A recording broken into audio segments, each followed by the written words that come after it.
যতই বড় বিপদ আসুক না কেন, খুব একটা যে কারো হেল্প পেয়েছি তা কিন্তু নয়। এই শীতে ছোটোবেলাতেও যেভাবে সংসারের কাজ আমি গুছিয়ে করে থাকি। রাতে রাতে বন্ধুরা, তোমরা সবাই কেমন আছো? আশা করি তোমরা সবাই খুব ভালো আছো, আর আমরা বাড়িতে সবাই ভীষণই ভালো আছি। এই যে সকাল সকাল তোমাদের সাথে নিয়ে ব্লগটা স্টার্ট করে দিয়েছি, আই হোপ তোমাদের ব্লগটি ভালো লাগবে। পুরো ভিডিওর সাথে থাকার কিন্তু অনুরোধ রইল। এখন বাজে 6:35 থেকে 6:40, আর এই যে মেয়ে হয়ে গেছে, মেয়েকে করে দিয়েছি রেডি।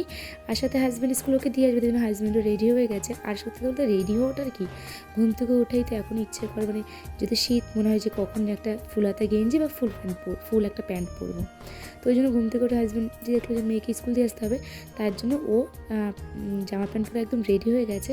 মানে মেয়েকে রেডি করিয়ে দিয়েছি। আর হচ্ছে কী বলো তো, দেখো আমি মোটামুটি এখনও 20 মিনিট খানিক সময় আছে হাতে। তো ভাবলাম এক কাজ করি, বিছানাটা একটু গুছিয়ে নিই।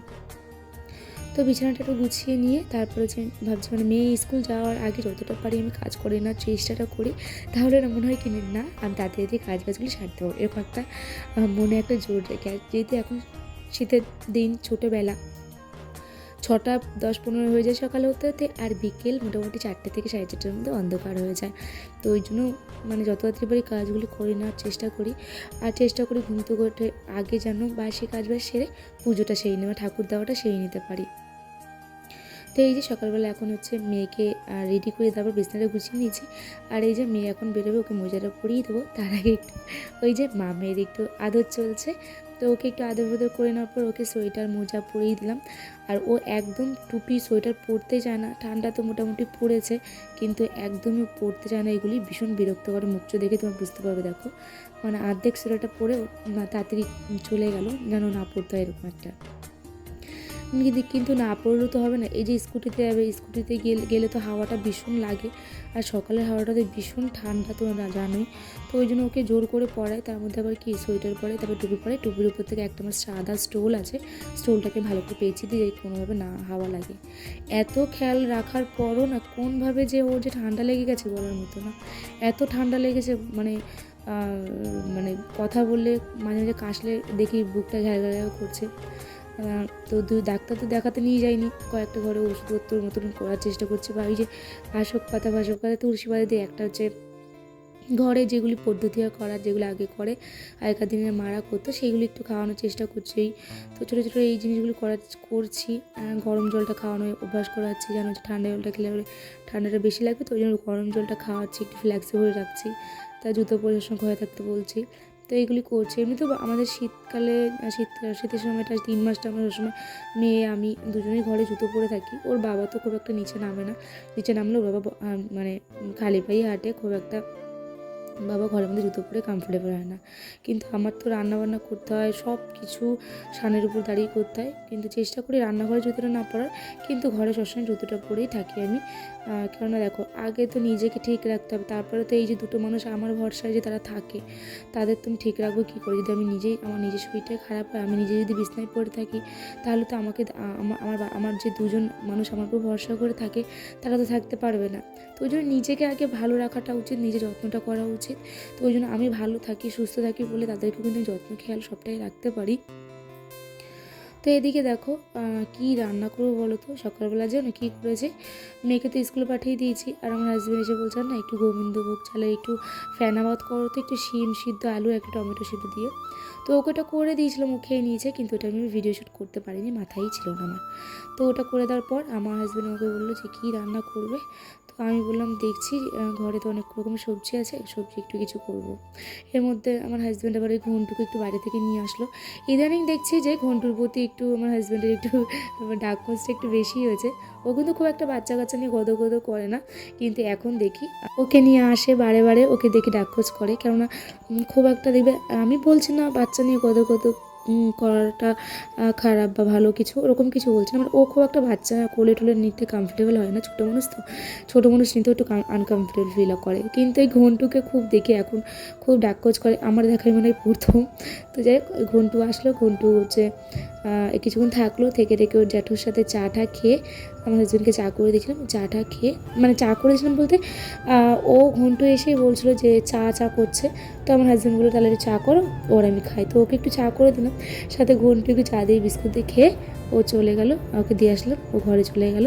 তারপরে এই যে আমার হাজব্যান্ড একটু গেছে করুণাময়ী ওর গাড়ির ওখানটায়, আর আমি মনাকে স্কুল থেকে নিয়ে এই যে বাজারে ঢুকেছি। একটু লেবুর দাম জিজ্ঞেস করছি, বাবা লেবুর তো প্রচুর দাম বলছে, এক একটা লেবু 12 টাকা করে পিস বলছে। তো 12 টাকা করে একটা লেবু মানে খুবই গায়ে লাগছে, মানে হয়তো শীতের প্রথম বাকি যাওয়ার জন্য। কিন্তু আমার হাজব্যান্ড তো শিলিগুড়ি বা হিলিওরা যায়, ও তো ওকেই বলবো যে ওখান থেকে লেবু নিয়ে আসতে, এখানে অনেকটা দাম বলছে। তো যাই হোক, ওই জন্য আমি লেবুটা নিলাম না, বাজারে ফুচকা জিনিসপত্র দরকার ছিল সেগুলো নিয়ে এই যে বাড়ি চলে এসেছি। আর এসে রান্নাটা তো কমপ্লিট করতে পারিনি, এখন রান্না করব কি বলো তো। ওই যে হাজব্যান্ড ওই যে করুণাময়ী যাওয়ার আগে একটু চিকেন এনে দিয়ে গেছে।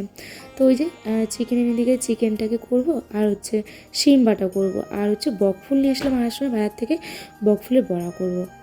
তো একটু নিয়ে আসলাম চালের গুঁড়ো আর বেসন, তো ওটাকে মিক্সড করে আমি হচ্ছে একটা কৌটোর মতো করে রেখে দিয়েছি। যখনই আমি এরকম বড়াটা কিছু করবো, একটা মানে একটা মিক্সিং থাকলো, এটা কৌটো থেকে একটা বাটিতে বের করে ঘুলিয়ে নিলে আমার ব্যাটারটা তৈরি হয়ে যাবে। তো এই যে নিয়ে এসলাম 100 গ্রাম বকফুল। 100 গ্রাম বকফুল কিন্তু অনেক কটাই হয়েছিল। তো এখান থেকে হাফের মতন কটা হচ্ছে বকফুল বড়া ভাজবো।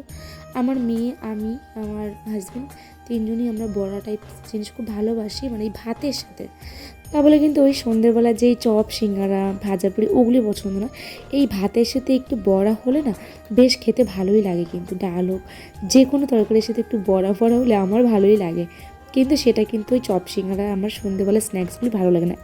আর সত্যি কথা বলতে গেলে আমি কিন্তু খুব একটা বাইরের কিছু খাই না, মানে বাইরে যে খাবার দাবার আমার মেয়ের আর আমার হাজব্যান্ডের ভীষণই পছন্দ বাইরের খাবার দাবার, কিন্তু আমি খুব একটা খাই না, পছন্দও করি না।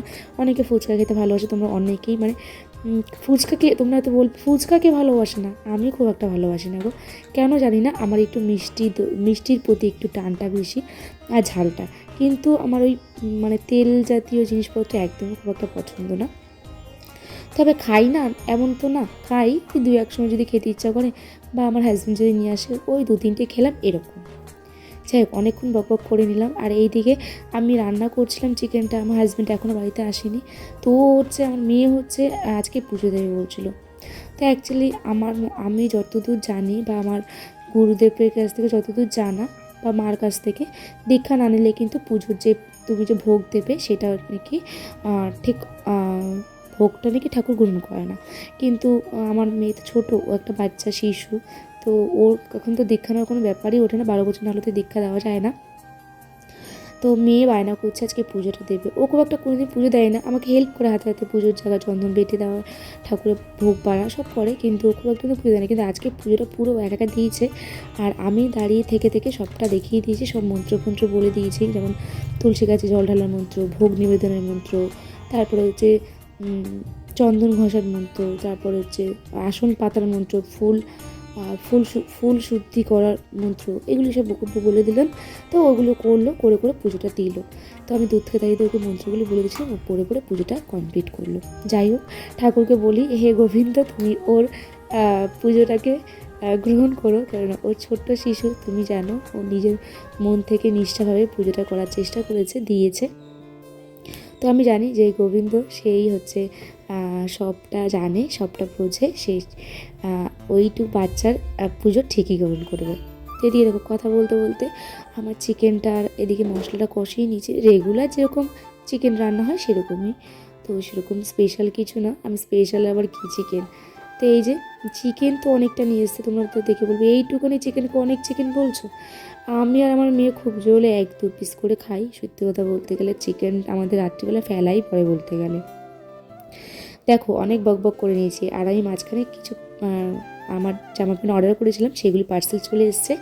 আর এই পার্সেলটা কালকে এসেছিলো, তো এই পার্সেলটা আমি খুলে রেখেছিলাম। তো এটা তোমাদের দেখিয়ে দিচ্ছি, একটা গেঞ্জি, এটা 78 টাকার, কিন্তু আজিও থেকে বুক করেছিলাম। আর এই গেঞ্জিগুলি নিয়েছিলাম আমি 104 টাকা করে। কিন্তু হয়তো তোমরা বলবে হয়তো কোয়ালিটি খারাপ বা কিছু খারাপ, কিন্তু সত্যি কথা বলছি ভীষণই কোয়ালিটি ভালো। তোমাদের দেখে বুঝতে পারছো, সব ব্র্যান্ডেড কোম্পানি, একটা হচ্ছে ড্যামিক্স কোম্পানি, আর একটা হচ্ছে ওয়াই টু কোম্পানি, একটা কি আছে সেই একটা কোম্পানি, ভীষণই ভালো।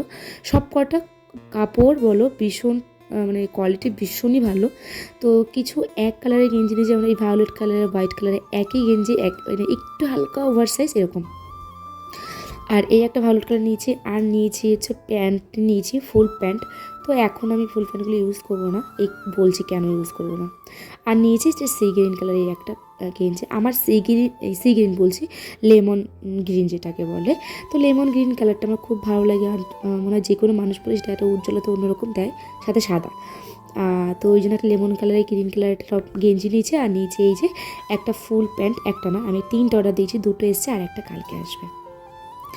আর এই যে এই একটা, 2টো পিঙ্ক অর্ডার দিয়েছি আর একটা হচ্ছে রেড অর্ডার দিয়েছি।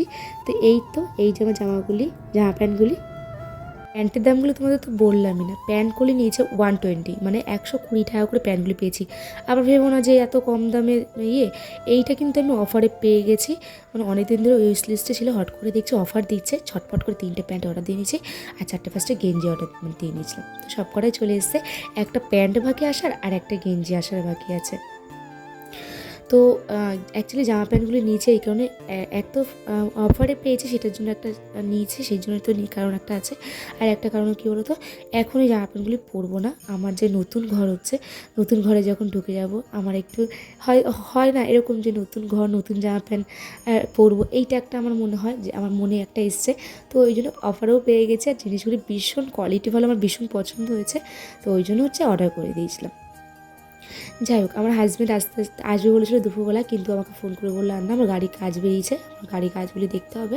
তো আমি মোটামুটি বাড়িতে আস্তে আস্তে সন্ধে হয়ে যাবে, কি 7:30 বেজে যাবে। তো এই যে আমার মেয়ে আমি খাওয়া দাওয়া করতে বসবো, তাই জন্য ভাতটা বেড়ে নিচ্ছি।